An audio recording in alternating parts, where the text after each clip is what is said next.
Hi అండి. ఈరోజు ఒక అరడజన్ కాయలతో నూనె మాగాయ ఇలా కలిపానండి.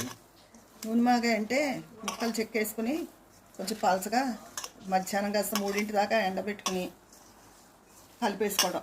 ఆవాలు మెంతులు వేయించేసుకుని ఎర్రకారం ఉప్పు వేసి కలిపేసుకోవడం చాలా బాగుంటుంది. ఇదిగో ఆ కలిపిన బేసన్లోనూ మా వాళ్ళు మేము అందరం సరదాగా ఇలా తిందామని ఇదిగో గానుగ నూనె వేసి ఈ నూనె మాగాయని ఇలా కలిపాను.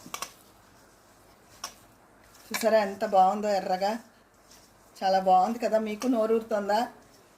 మీరు ఇలా ఆవకాయ కలిపేసుకుని తినేసి ఉంటారు ఇప్పటికి. నేను ఆవకాయ కలిపినప్పుడు వీళ్ళు ఎవరు లేరు, అందుకని వాళ్ళ మాగాయ కలిపినప్పుడు వీళ్ళకి పెడుతున్నాను. రేఖ ఒక ముద్ద పట్టు చెయ్యి. ఉంటానండి, మీ విజయాపన్నాల.